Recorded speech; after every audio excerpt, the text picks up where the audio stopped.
Maigsoon, our songs have been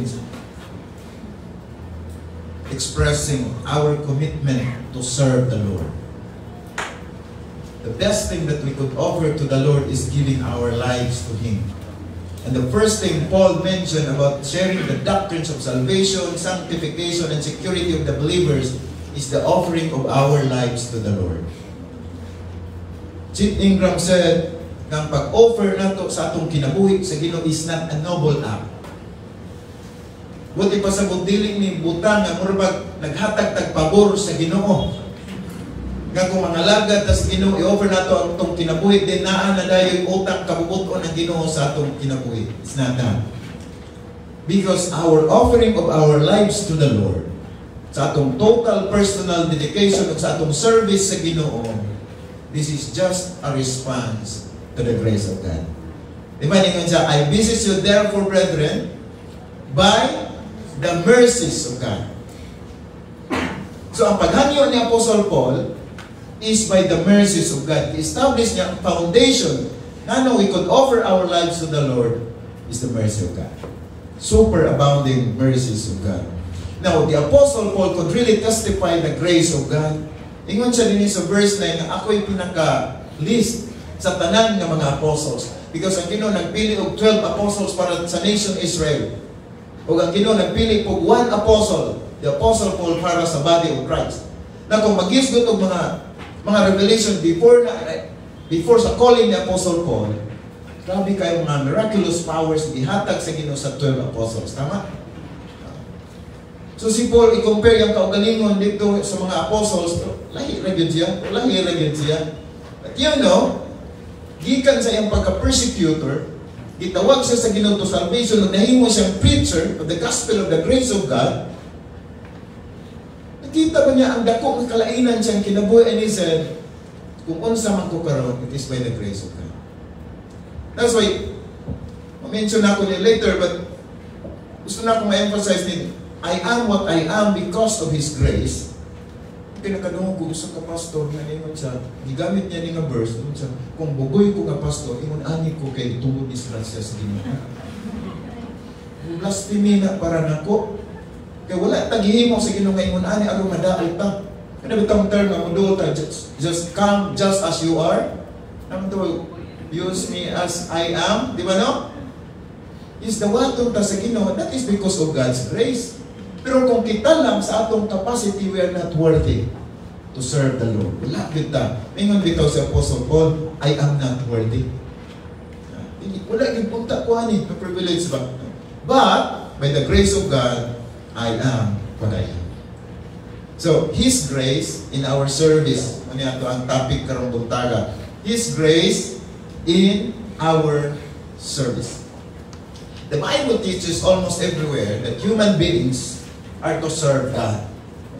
From the Old Testament to the New Testament, naagid na ang principle na ang mga tao alagad yun sa Ginoo. So there are biblical declarations of service. That means the importance of serving the Lord, gideclare na sa balaang kasulatan. In the Old Testament, Joshua says, ani sa daghan sa mga balay, Joshua 24:15, isa na kami-memorize sa familiar kind of statement that, as for me and my house, we will serve the Lord. Sa mga grace churches nato sa mga bukid-bukid, mga igsoon, malipay ko kay handcrafted kayong ilang mga poster sa ilang mga dingding, no? Kawayan o kahoy nga balay. Ang naadito ko ng sinulat mga verses, as for me and my house, we will serve the Lord. Lahi sa tuwa diri kay tuwa nasa sala mga kalendaryo, lain yung picture. So, ingon siya si Joshua sa nation Israel, hapit na sila musulod sa land of promise ko. Ingon si Joshua, choose you this day whom you will serve. So there was an emphasis sa pag-choose or pag-decide to serve the Lord, because ang nation Israel matintal man sila pagsimba sa mga Diyos, sa mga pagano. No? So ingon si Joshua, mapili mo karon kinsay imong alagaran katong Diyos ba sa mga dili Kristohano o kaning Diyos nato. But as for me and my house, we we will serve the Lord. So service in the Old Testament. Then, si Paul celebrated the Thessalonian converts sa ilahang testimony. Kaniadto si Apostle Paul nakabig ngadto sa Ginoo ang mga taga-Thessalonica. Then when Paul went to Achaia, Macedonia, ang mga tao dito nakaila sa mga Thessalonians. 1 Thessalonians 1:9. Ang sagingon sa taga-Macedonia o sa Achaia, yun sa Apostle Paul, for they themselves declare concerning us what manner of entry we had to you, unsay sumpay, and how you turn to God from idols to serve the living and true God. Their service. So Paul celebrated the statement of the service of the Thessalonian believers na gikan sa pagkapagano, pagkatutuhon, they are now serving the true and living God. And that was a testimony. Kaningon sa Apostle Paul, di na may kinahanglan na mo share pagdagan about this God because kani mga tao na hibalo na about this God because of you. Because you serve the true and living God. Over and over again, si Paul na describe sa iyang kaugalingon, he calls himself a servant. And he calls us, believers, servants. In fact, it's more than an ordinary servant, is a bond servant. The Greek word doulos means bond servant, it's a slave. So ang slave, walay rights, walay katungod, dili pwede mo demand. Just obey the master. Ako lang na ang iyang part. Kung ang military na obey first before you complain, sa Christianity it's obey and never complain. Ingon si Paul, do all things without murmurings and disputings. Pero masagulan yung ginagmay ko dito. Itong pagpangalagay that we are called bond servant. Now, ang nasabtan sa bond servant, sa ilang panahon, ang mga slaves ginapalit, di ba no? Pag mapalit na gani ka, ang imong amo, ang imong master mo na magbuot sa imo. But there will be a time na i-free mo sa imong amo, na libre na ka. But there are those who will choose to remain servant. Mo na silang bond servant, slave. Nga mo pili sila, di nila enjoy to ilang freedom. Kaya nahigugman na sila sa ilang master. So by choice, we are bond servants of the Lord. Si Paul ningon sa Romans 1:1, he described yung kagalingon Paul, a bond servant of Jesus Christ. Ephesians chapter 6, verse 6, he encourages mga Christians, mga believers, ingon siya, kung manalagad, not with eye service, as men pleasers, but as bond servants of Christ, doing the will of God from the heart. So ang atong master is God. Ang service means doing the will of the master. Now, dili day atong kaugalingon, so we are bond servants. Peter does the same. Just like the Apostle Paul, iya pong encourage sa mga believers nga kinahanglan bond servant ang atong espiritu. Ingon siya, 2:16, as free, yet not using liberty as a cloak or covering for vice, but as bond servants of God. Ano yung giingon? I-advise niya sa mga believers. Then, ingon siya sa yung kaugalingon, i-describe niya yung kaugalingon Simon Peter, a bond servant, an apostle of Jesus Christ, to those who have obtained like precious faith with us by the righteousness of our God and Savior Jesus Christ. I am a bond servant.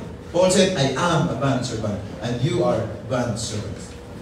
We are slaves. So, pag-ingon nato, i-offer nato atong kinabuhi sa Ginoo. That means i-offer nato atong kinabuhi as slave of the Lord. Karong panahon na lisod manggod ba yung slave kay ang atong nakita mo ng mga master, mga di manggod maayo, no? Yung slave mo ubos jud kayo ka. Unya ang master abusado. No? But nindot lang ang una-unahon sa atong bahin because ang atong master is God. God of love, God of grace, the God of mercy. So, one biblical way of speaking rightly about the relationship to God that we have is to call ourselves servants or slaves of God and of Christ. That's right. But there are warnings. There is a call for service, mga igsoon, but there are also warnings about service. one warning is the danger of not serving.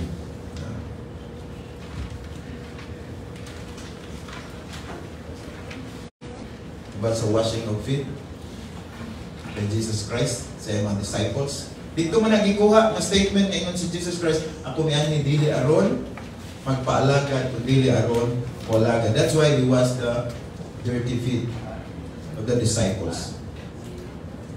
Modeling ang gihimo ni Jesus Christ. Pero ang uban maguna-una, kinahanglan ba yun mga lagad sa Ginoo? John chapter 15, dili man gud daw mga servants, gitawag daw ta sa Ginoo friend. Pwede na gamiton ng bersikulo. Do we need to serve the Lord? Ingon si Jesus Christ sa iyong mga disciples, no longer do I call you servants, for a servant does not know what his master is doing. So dili na mo servant, unsay tawag niya? I have called you friends. For all things that I heard from my Father I have made known to you. There was intimacy in friendship.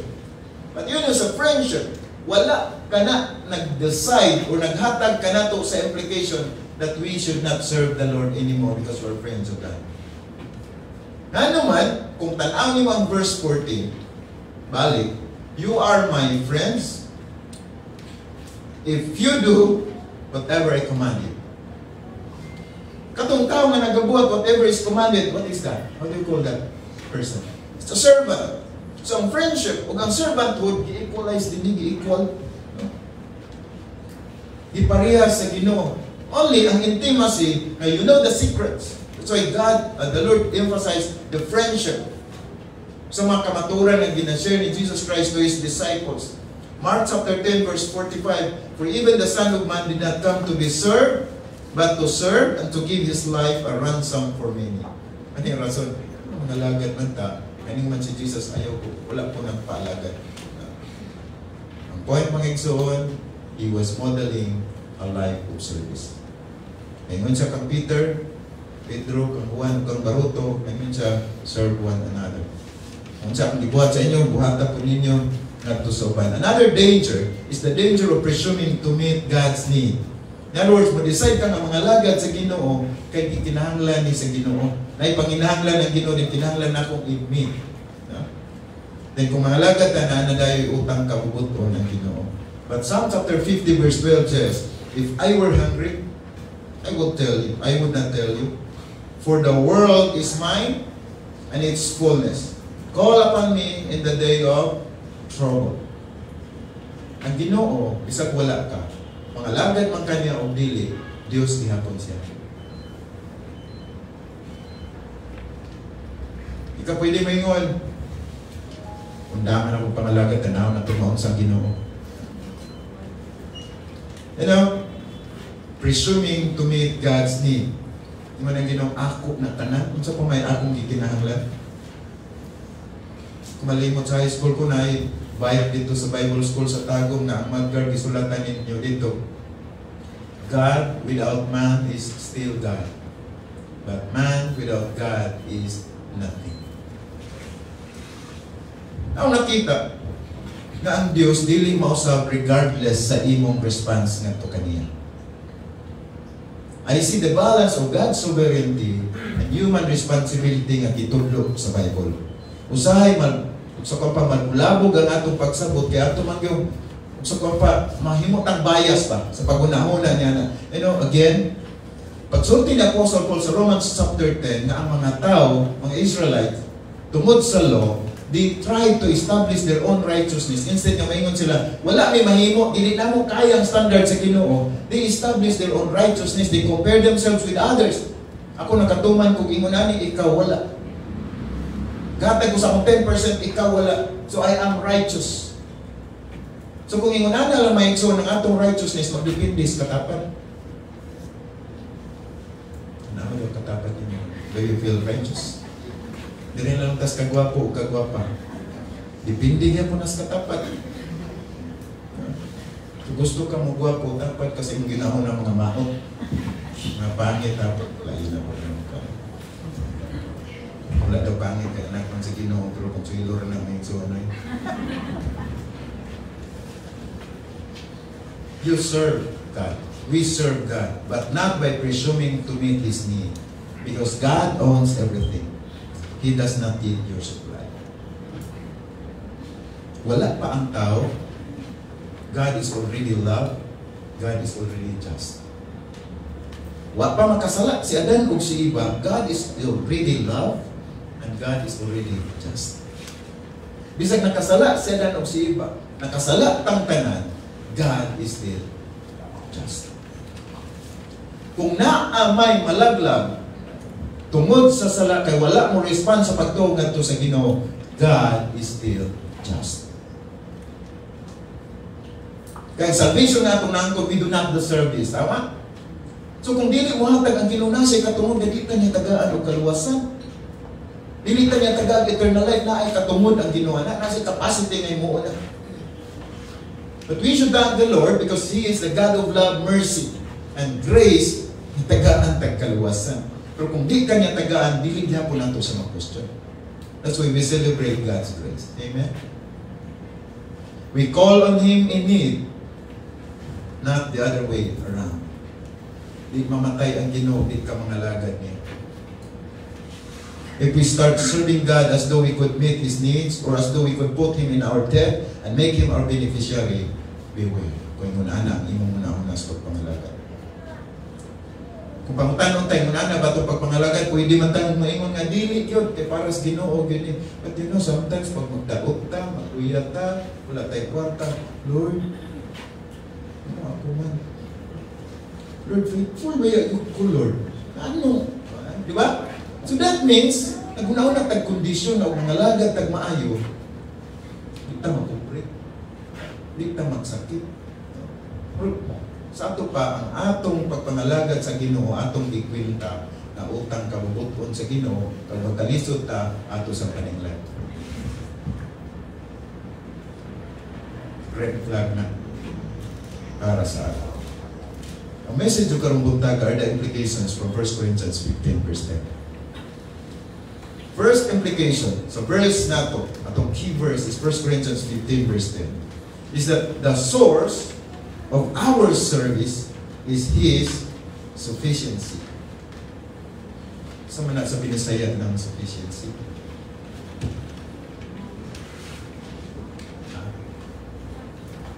Sakto. So this is number 3, no? So atong main points, implications from 1 Corinthians 15 verse 10. Implications from 1 Corinthians 15 verse 10. Number 1, the source of our service is His sufficiency. That's why grace in His service.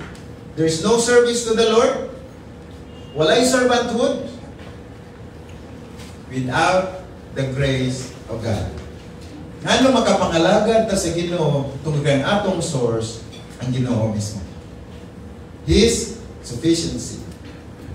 By the grace of God, muna statement niya, by the grace of God, I am what I am. Paingon ni Paul, I am what I am, that gives us the implication that His grace promotes our identity. Kung unsa man ang change for the better na nahitabo sa imong kinabuhi, pwede ka maingon, I am what I am. I am what I am. His grace promotes our identity. Napabaylo ang part. His grace promotes positivity.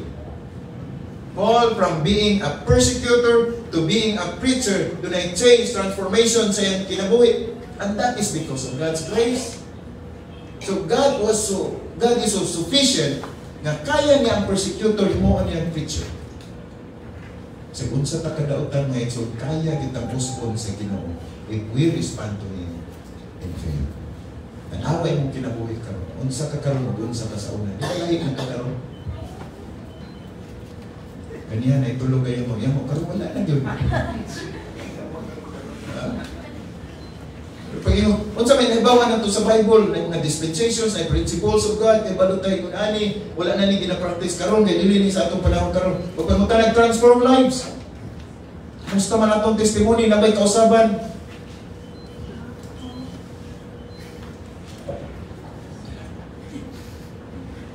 Maina eh.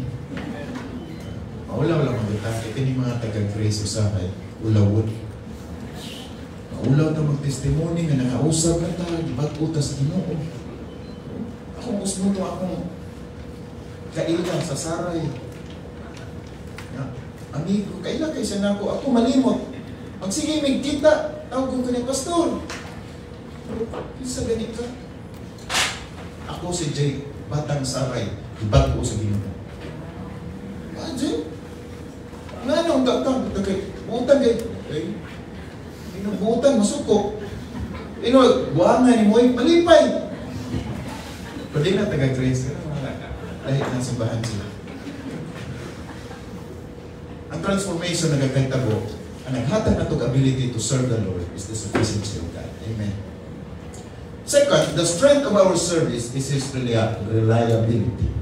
Yan ang pagkakasaligan sa Ginoo. Ingon sa Apostle Paul, but the grace of God which was with me. Anong na-transformation sa iyang kinabuhi? Because of the grace of God which was with me, ingon sa Apostle Paul. So kung doon na may kaluwasan, gikan sa iyang pagkadautan, ato sa pagkamaayo, it was by the grace of God. Dili to iyang kaugaling mong paningkam. Wala siya may mga, dugay akong pangita sa Ginoo karon nakitaan ta na gyud ka Lord. Ang Ginoo may dugay na pangita niya. May testimony ni Apostle Paul. That means His grace, God's grace, pushes our activity. In other words, siya naghatag og enablement nga makalihok ta. Makalabor ta, makapangalaga ta. That's why Paul said, I labored more abundantly. So kung pahago ay, patrabaho ay, grabe ang labor. Sabi man itong gunta sa extreme, na kumuduhol ka sa Ginoo, tagaan kanyang kapahulayan. So karon nga Kristohanon ka, sige lang kagpahulay. Walay labor. But Paul said, I labored more abundantly. Every effort expended in the service of God is a God-given effort. Say amen to that. Anani mong paningkamot sa imong capacity. If God has blessed you financially and materially, and you serve God through finances and material blessings, iyan as Ginoo. Nganong active ka diha? Nganong able ka diha? It's because of God's grace.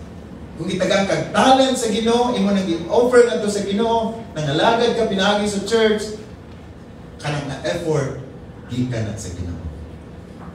That's why, naikalipay. No? Kaya ang source, ang Ginoo man. Paul acknowledged that every capacity, every ability, every opportunity that he had or will ever have is by the grace of God. Paingon bitaw ni Apostle Paul for Philippians 4:13 sa kanina. I can do all things. I can. Dili na iyang kaugalingon pag ingon niya I can. Kaya ang sumpay nga siya through Christ. Sa ito pa, I can through Christ. Sa ito pa na ay grace through Christ, pero na ako'y responsibility sa akong bahin. I can do all things ngun sa Apostle Paul. Maka-adjust ko sa kung sa sitwasyon. Insya, makapangalagad ko sa Ginoo in abundance. Makapangalagad po ko sa Ginoo in poverty. Sa diyang duwas ani, kaya yung mga supporters, wala na nakasupport sa iya tungod sa persecution. Wala mo undang pangalagad sa puso ko. Lord, kuhaan ko ni mong support. That means, undangan ako ni mong pangalagad. Lord, ipreso man ko ni mo. Then that means, di na ako mangalagad. But you know, in his imprisonment, nagresulta sa furtherance of the gospel. Kaya yung mga gwardya sa prisuhan, nahimong anak sa Ginoo. Nahan ko mo balik-balik ng statement. Kung ang kinabuhi pa, swerte-swerte lang, swerte kayong mga gwardya. Na nakapusas ka ng Apostle Paul. Kaya ang ilang relibo, ang ilang duty, 4 hours. So 4 hours ka makatapat ng Pablo. Walihan ka grasya. Imagine. Ato ang makatapat ka, nag-bless ka sila sa tuwa. Kung nag-anto sila 8 ka oras mo magkuyog sa tibok at lang, kanus ako manimuli na akong kaupa. Kanus ako na alas 4, alas 5, wala manguli namin. Nilaay pa niya akong katapat. Ang Kristohanon daw dapat pag natandugan na itong uban, mag-bless sila. Hindi daw tao-tao mga kaktus na pumutapad ang uban na tunog. Murag pinasuko man yun, no? So, His grace pushes our activity. Makalabor ta because of God's grace. Ang kusog na itong gihatag. Ako'y nadunggan. There is a iligan. There is a praise life. Tuloy sa IIT. Sa gamay pa, buutan kayo, gatiman sa mama o papa, di pa eskwela, di pa itong simbahan, buutan kayo. Pag-abot sa IIT, na kung laudi, di nang tuog Diyos. Saan ka mangitaan na?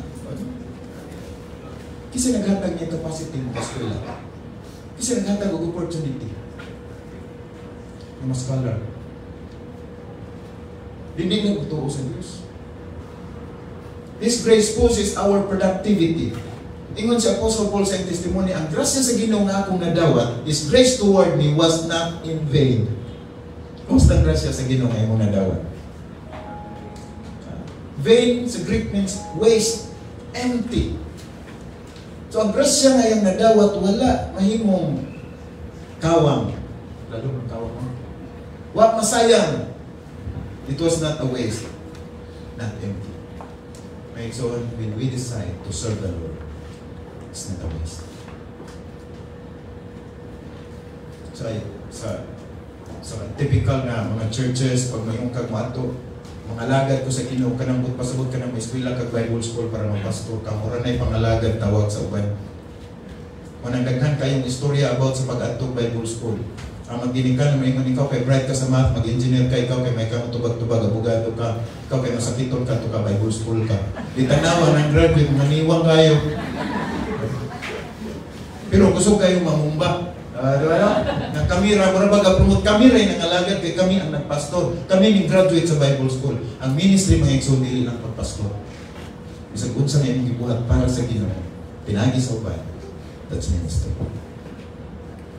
Kung nakapainom kag ice water sa uban, ingon si Jesus Christ, kung nakapainom kag tubig na itong mga nagkinahanglan, you serve me. So ayaw kag healthy ng wala ka ng pastor. Pero kung engineer ka karon, gusto ka magpastor, pwede ta kakuyugan din sa Bible school. Wala pwede pa lumog pero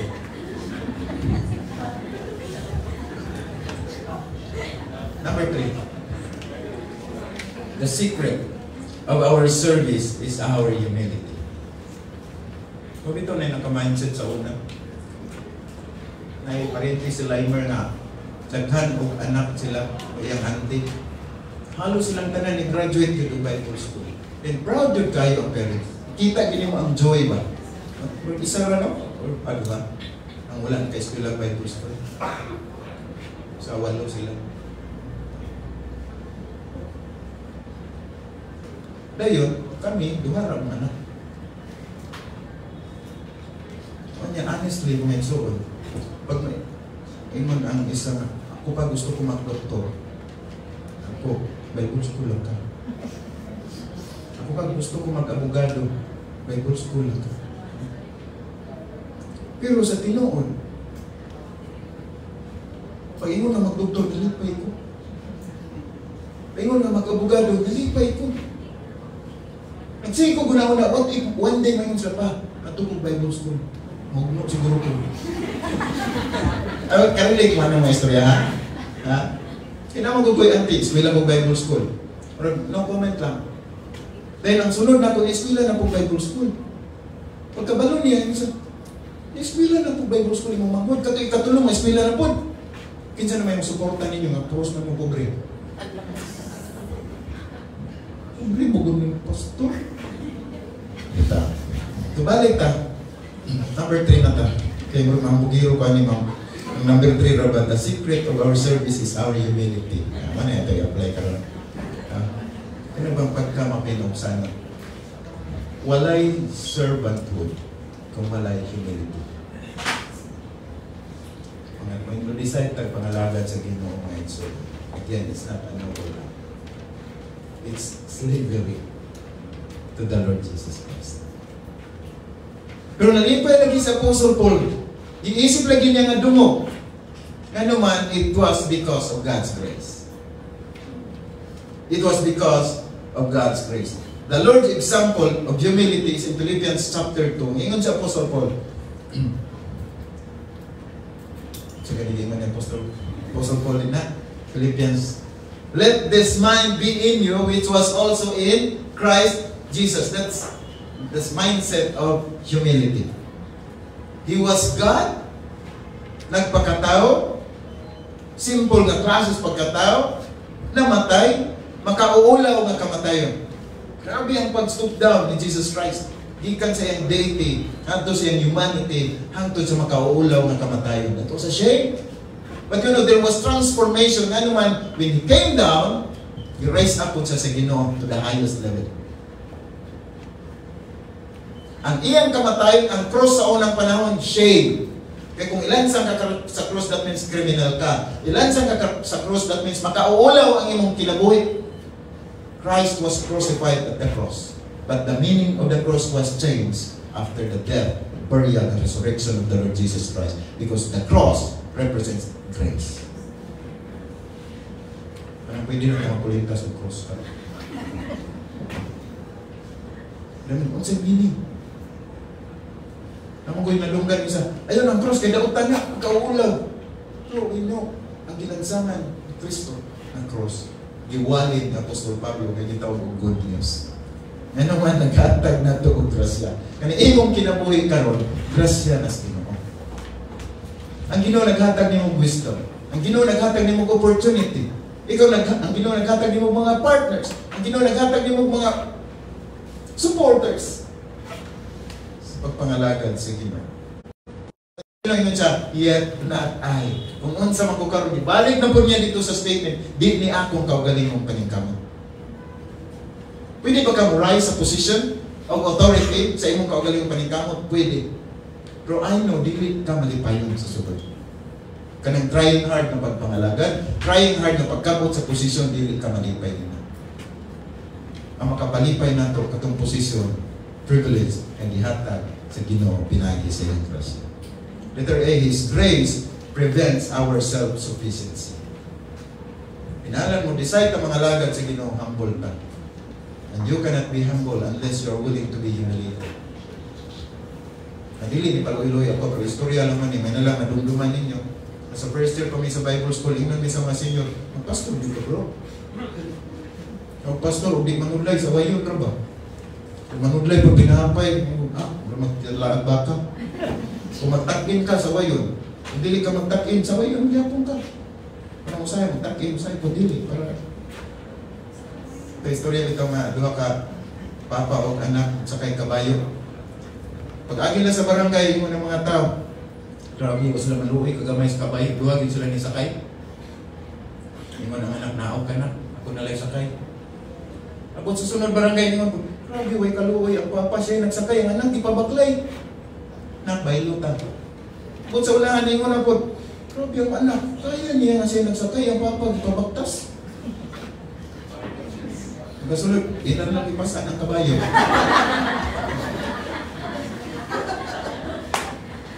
Kung men pleaser ta, mga igsoon sa itong pagpangalagad ka, kay lisod kayo, i-please ang mga tao. Usahay, ganahan sila ni, usahay dili na po. Tingala ko sa akong mga sakop ng pulos babae. Ang kung okay rin niya ko ang long sleeves, okay naman. Pagkasunod na po, ano ka na yung suot? Eh, ating naging bulan, yung mo okay ni. Hindi mo sagda. Maramang sakop kayo, no? Anyway, His grace prevents our self-sufficiency. Dili gusto sa Ginoo nga moabot sa punto nga sufficient ta sa atong kaugalingon nga malimtan na nato ang pagsalig ka. Kay kung bright kay ta sa ministry, mayo kay tag strategies, mayo kay ta tanan nga bahin, posible malimtan yun nato ang Ginoo. Don't stop to be needy of God. Manay giprotektahan sa Ginoo nga gigrasyahan ta niya aron dili ta magpasigarbo sa kun unsa niya sa ato. Di ba? Ephesians 2:8, for by grace are you saved through faith, and that not of yourselves. It is the gift of God. Verse 9, not of works, lest any man should boast. Kaya kung naningkamot ta, maigsoon ta, masimba ta, binuutan ta, aron natay plus point sa langit. Paabot sa langit, mga hambugiro ang tanan. Ano man, langit ko na. Kabuutan kayo ko dito sa kalibutan. Pero kung malangit grasya agad sa Ginoo. His grace presents His glory. Ano gusto sa Ginoo nga, kung mga lagad ta sa Ginoo, may mag-glorified ang Ginoo, mapadako na to ang Ginoo, ano man ipaubos man tas atong kaugalingon. In Paul's weakness and limitations, I asked the Lord 3 times, nakuha ko niya akong problema sa kinabuhi. That means 3 seasons yung kinabuhi nga, kung wala lang unta ni, effective unta ko. Lord, kuha ani. At yun ang sarili tubag sa Ginoo, sa iya? My grace is sufficient for you. In Paul's weakness and limitations, God said, my grace is sufficient for you. Paul said, when I am weak, then I am strong.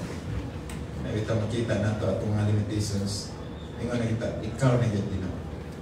Di man maayo paminaw, pero maayo na lang, arang-arang na lang. Kanay mga punto sa atong kinabuhi mo, Lord, ikaw na lang yun, kaya wala nag-ilain. Bago kas Ginoo, napag-ilain, di pa kita ikaw maluon ako. Pero the point is that, gusto sa Ginoo, sa iya kita masabi. Acknowledge din natong sufficiency sa Ginoo. Paul was quick to acknowledge that everything that he said and did was not by his own might or power or intelligence or skill. It was only by the grace of God, which worked in and through him for the benefit of others and for the glory of God. Ministry is serving God by serving others. Serving God by serving others. So yes, we work. Yes, we serve. We have a master. We obey. But remember this, every baby step we take in obedience to our master, every step is a gift of grace from him to us.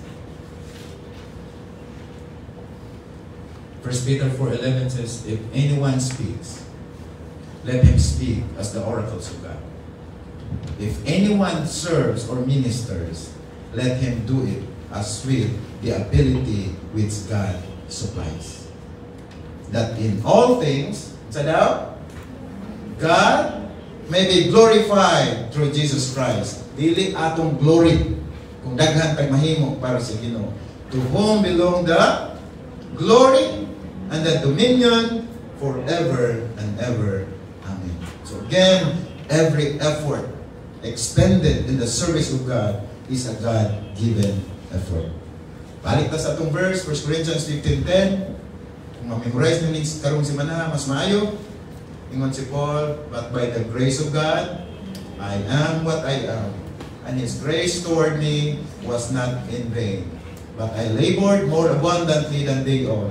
Yet not I, but the grace of God, which was with me.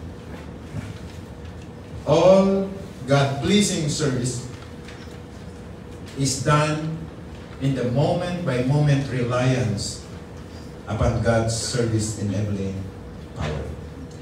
Moment-by-moment reliance to God's enabling power. Mo na maka-please, makapalipay sa Ginoo. So with every act of glad obedience, we will go deeper and happier into depth to the praise of the glory of His grace. So I conclude again, yes, God calls us to serve. God enlists us into His service, which means He calls us to have a partnership in accomplishing His purposes. And He accomplishes His purposes precisely by supplying the grace to do our work. Because the giver gets the glory, the servant gets the joy. That's God's purpose for this world. His glory and the joy of His people in Him. Mga igsoon, I would like to call everyone, kung sa paman ang pwede nato, i-commit sa Ginoo sa atong pagpangalaga. I know that we are all serving the Lord right now in many different ways. But I believe we can do something more. So this man is a ministry man. If you want to serve the Lord, either sa naanay nag-exist na ministry sa Grace Life Community, pwede mong doon. Gusto mong commit ang ministry. Kung namin ginauna ng ministry nga wala pasukan nag-exist, din sa Grace Life Community din atong istoryahan para makabuutag bagong ministry din. So when we serve the Lord gets the glory, and we get the joy. There is joy in serving Jesus. I'd like to close this statement by the statement of John 5, where yun siya, God is most glorified when we are most satisfied in Him. I-enjoy natin ang Ginoo sa atong kinabuhi. Thank you, Lord, sa inyong grasya. Kung unsa kami karon, Lord, dili tungod sa among kaugalingong paningkam. Igo lang kami nag-respond sa imong call sa pagpangalagad kanino. And so we glorify you and we are most satisfied. And when we are satisfied, you are glorified in our service. Thank you, Lord, nining kinabuhi na imong gihatag ka namo pinagi sa grasya. In Jesus' name, Amen.